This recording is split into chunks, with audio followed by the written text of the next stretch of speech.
Welcome to Burst Mode. Let's talk tech.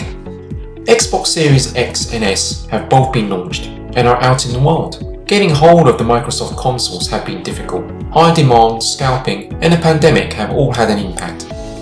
All in all, the reception of the console has been positive, and it's sold in record numbers when compared to other Xbox launches. It's well known that Microsoft want to take the Xbox towards a future around services. Game Pass is about playing anywhere and on anything. They've bought ZeniMax, which includes Bethesda and Arcane amongst other studios. EA Play is also a part of Game Pass, and who knows what will come next? A Sega acquisition? Or maybe Ubisoft Connect coming into Game Pass? Xbox Series X and S are both very capable machines, which cost many millions of pounds to develop. In a console or hardware arms race, they do provide Sony stiff competition. However, for anyone who has doubts on the direction Microsoft will take with Xbox, just take a moment to consider the branding used. Xbox Series. You can imagine Microsoft using the same name to increment successive Xbox consoles. For example, will we get an Xbox Series X2 or S2 in a couple of years? In my opinion, Microsoft could release new versions of the Xbox Series hardware much more frequently, allowing Xbox to keep pace with developments in PC hardware and making any competitor's hardware advantage short-lived. This is what I think could happen.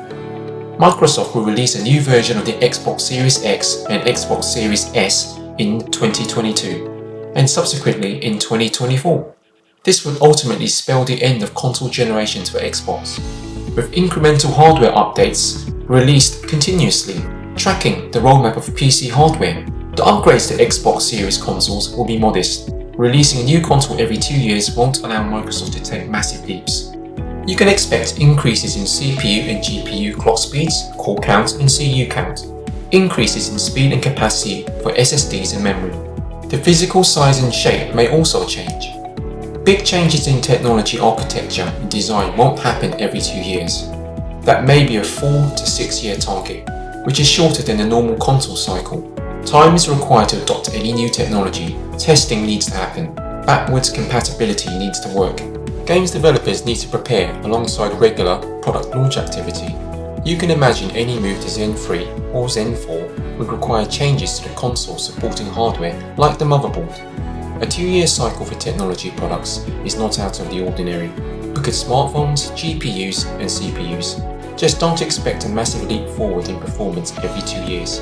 Consoles are different. These other products can be significantly more expensive than a regular console. CPUs and GPUs are component parts of a PC, not the whole. Phones are an appliance, but their use case is vastly different from a console. A console may be the center of your living room, running AAA games, which cost many millions to develop. Consoles are fixed hardware, allowing games to be highly optimized and consistent.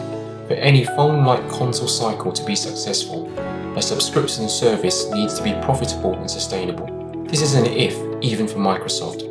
The existing Xbox Series X SoC, that's system on a chip, is also being used for service on the xCloud, so it would be interesting to see how frequent updates will affect this relationship.